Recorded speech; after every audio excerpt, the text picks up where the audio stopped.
I met her when we were both 16. Back then, it felt like real love. We were together for almost all of high school, and if someone had told me then that it would one day turn into something so messy and painful, I wouldn't have believed it. At first, everything felt like a romantic movie. Evenings on rooftops, laughing until we cried, little notes in our notebooks, first kisses. She seemed incredible. Smart, beautiful, ambitious. And me, I just wanted to be with her. But even then, there was something wrong with the way I acted. I started getting jealous. Slowly at first, of her friends, then of our classmates, then of pretty much everything. If she wore something I thought was too revealing, I'd get angry. If she wanted to go somewhere without me, I'd make a scene. I thought I was protecting us. But in reality, I was suffocating her. One day, she told me she wanted to try modeling. She found a local photographer, someone fairly well known in our town. He specialized in creative shoots, portraits, lighting, style, something between fashion and art. I'd seen his work, and it really was impressive, but I immediately felt uneasy. "You want some grown man taking pictures of you?" I asked, irritated. "He's not a grown man, he's 24, he's a professional. It's not what you think," she said calmly. I didn't believe her. Something was boiling inside me. I didn't say it out loud, but I was convinced something would happen between them. We argued, I pressured her, she defended herself. In the end, she started working with him anyway. I pretended I was okay with it, but inside something was festering. A couple of months later, I did something I still hate myself for. I went through her phone. I knew it was wrong, but I felt like I had to know the truth. I waited until she fell asleep, then scrolled through her messages. And there, I found exactly what I feared.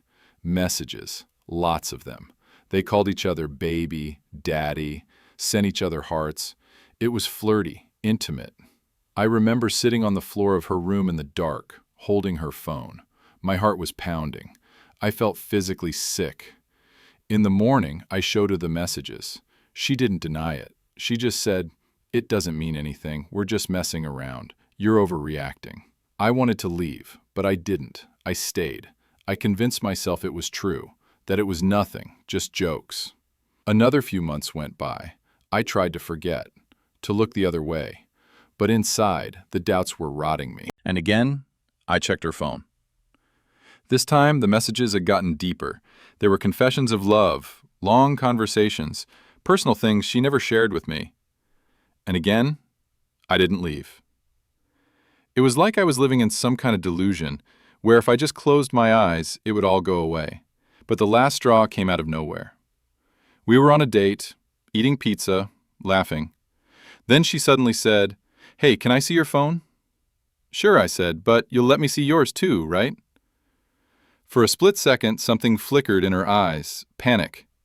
But she quickly brushed it off. "Oh, never mind, forget it, I changed my mind." But I'd already sensed something was off. I insisted. I handed her mine, let her scroll. I had nothing to hide. Then I took hers. She tried to joke her way out of it, but I wasn't listening anymore. I was already burning inside. And there it was again, the messages. But this time, not with him, with his girlfriend. The girl had messaged mine in fury, in pain. She was shouting in all caps, throwing insults, accusing her of betrayal. She said she'd caught my girlfriend alone in a house with her boyfriend, that they'd been alone together, that it kept happening over and over again. I silently handed the phone back to her, stood up, paid the bill, and said, "That's it. I'm done."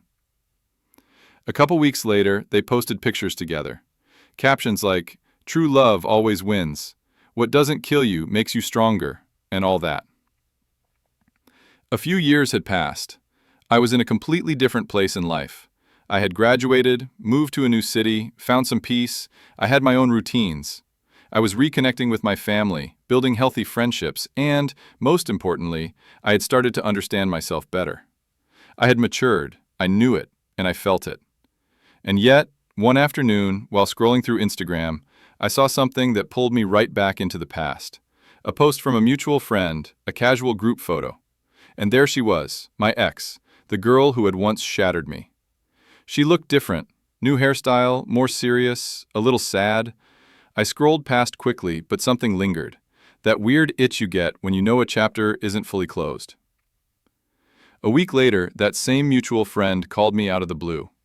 "Hey, random question," she said. "Would you be open to seeing her again? She's been going through a lot since her breakup with that photographer guy. I don't know, I thought maybe it might help her. She mentioned you the other day." I hesitated. Part of me wanted to laugh. Help her after what happened? But another part of me, the quieter, more tired version, whispered, "Maybe you need closure too." So I said yes. We met at a quiet cafe on a rainy Thursday. She arrived late, apologetic, clutching a damp umbrella and looking unsure. Not the confident, radiant girl I remembered. There was something softer about her now, almost fragile. We hugged awkwardly. The conversation started slow, but soon enough we were reminiscing about high school, dumb classmates, our favorite pizza place. It felt like slipping back into old shoes, worn, familiar, uncomfortable in some places, but still fitting. And then, after the third coffee and way too many stories, she looked at me and said quietly, "I always regretted how things ended." I froze, not because I hadn't expected it, but because hearing it out loud hit differently. She continued, "I was stupid. I messed up. I know that. I was insecure, lonely, and I was too much of a coward to admit I was hurting you." I didn't say anything right away. My brain was trying to process the calmness in her voice, the vulnerability. She wasn't defensive. She wasn't begging. She was just honest. I nodded. "I wasn't perfect either," I said. "I was jealous, controlling. I didn't know how to love someone without trying to own them." There was a long silence after that. Not awkward, but weighty, full of old ghosts. We walked out of the cafe under one umbrella. It was still raining, the kind of soft summer rain that makes everything feel like a movie. We didn't plan to go anywhere, but somehow we ended up back at her apartment, and one thing led to another. The next morning I woke up next to her for the first time in years. She was sleeping peacefully, hair tangled, hand resting on my chest, and I stared at the ceiling, trying to understand what the hell I was doing. It felt good, comforting, like I had retrieved a part of myself I didn't realize I missed, but at the same time, it felt wrong. She started texting more often after that. We met up again, and every time we ended up in bed. She would open up more about her breakup, about how empty she felt, how lost, and I would just listen.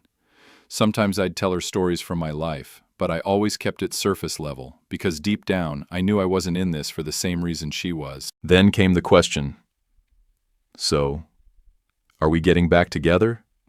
She said it so casually one night, while lying on the couch, her legs on my lap, her fingers absent-mindedly tracing circles on my hand. I paused, and I lied. "I just got out of something," I said. "I don't think I'm ready yet." The truth? I'd been single for over a year. Happily single. I had spent that time building myself back up. I didn't want to lose that. And even more, I realized she hadn't changed. Not really.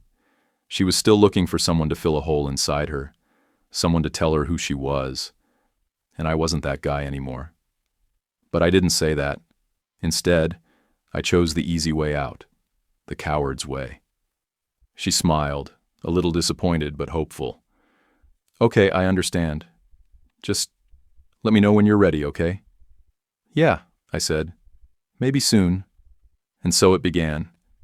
We kept seeing each other, talking, laughing, sleeping together, but the questions started coming more frequently. "Are you ready yet?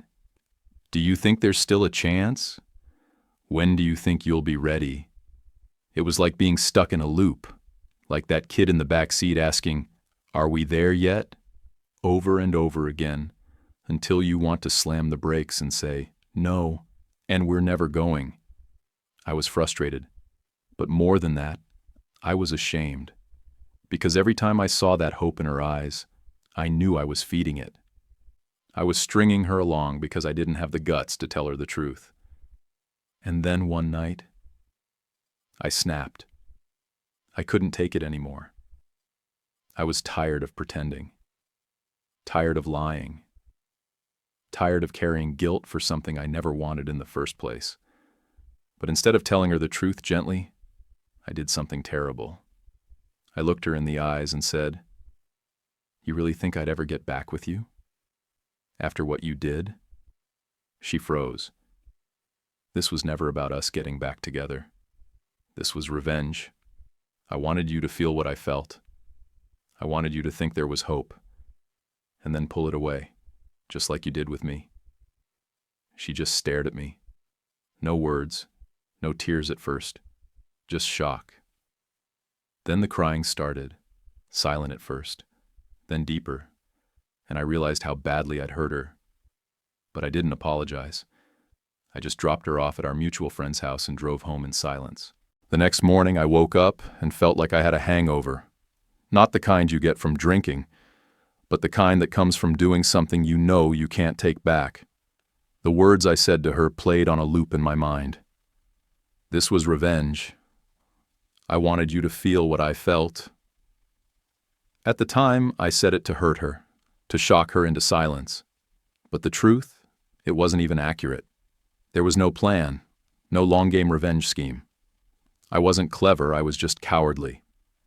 I let resentment rot inside me for years, and when I finally had the chance to let it go, I weaponized it instead. She blocked me that same night. Instagram, WhatsApp, Facebook, even Venmo, everything. She disappeared. And I didn't blame her. The weeks that followed were quiet. I didn't tell our mutual friend what had happened, and she didn't ask. Maybe she knew better. Maybe she didn't want to get involved again. But I couldn't shake the feeling that I'd made everything worse. Here's the thing. I had moved on. Genuinely. Her cheating no longer consumed me. I didn't replay the messages I found. Didn't wake up angry at the world anymore. I had forgiven her a long time ago. Not because she asked for it, but because I had to. Carrying that kind of bitterness every day is like drinking poison and waiting for the other person to die. And yet, when she came back into my life, all those old feelings crept back in through the cracks. The part of me that still felt small, rejected, replaced. But instead of being honest, instead of telling her, I've changed, you haven't, and we don't fit anymore, I said the worst thing possible. I twisted her vulnerability into a weapon and stabbed with it. Just because I could. And for what? What did I win? There was no satisfaction, no cathartic release. Just silence. Just me and the echo of my own cruelty. I started thinking about who I used to be and who I claimed to have become. For years I told myself that I had grown, that I'd learned from the toxicity, that I was capable of love, of kindness, of honesty. But in that moment, in that car, I reverted. I became the version of myself I hated the most, the one who uses control when he feels helpless, who lashes out instead of confronting pain. I remember something she said to me once back in high school. We were sitting in my room, fighting over some trivial thing. I think it was about a text she got from a guy friend. I had accused her of flirting, of being disrespectful. She defended herself, then fell quiet. She looked me in the eye and said, "You're not mad because I did something wrong. You're mad because you're scared I'll leave." At the time, I brushed it off, called it manipulative, told her she was the one who should feel guilty. But now, all these years later, I think she was right. Fear was always the root of it. Fear of being alone, fear of not being enough. Fear that if someone really saw me, the insecure, anxious, imperfect me, they'd leave. And when she finally did, part of me never recovered. I thought about reaching out. More than once, I hovered over the Create New Email button. I wanted to tell her that I didn't mean what I said, that I had forgiven her long before we even reconnected, that I just panicked, that I didn't know how to let her down gently, and instead of telling her the truth, I said the cruelest lie I could think of. But I never sent the message. She had made her choice. She cut me off. And honestly, I think she needed to. I don't think I was good for her, and I don't think she was good for me. We were two people trying to heal through each other when what we really needed was time apart and a therapist. Life moved on, Months turned into years. I met new people. I traveled, fell in and out of love. I made mistakes, but smaller ones. Ones I could learn from, ones I could admit to. I still think about her sometimes. Not with anger, not even with longing. Just with that strange, bittersweet ache you feel when you pass an old neighborhood and realize the house you grew up in isn't yours anymore. She was my home once, but I outgrew the floor plan. And still, I wonder. What if I had just told her the truth? What if instead of revenge, I had offered closure? What if I had said, I care about you, I always will, but we're not meant for each other anymore? Would it have changed anything? Would it have softened the blow? Would she still have cried? But maybe with clarity instead of betrayal? I'll never know. And that's something I have to live with. There's no perfect ending here. No neat bow tying it all up. Just a guy who thought he had healed, only to realize healing isn't just about moving forward. Sometimes it's about looking back and facing what you did when you were still broken. I don't think I'm a bad person, but I was definitely the villain in someone else's story. And sometimes, the best thing you can do after causing harm is to disappear.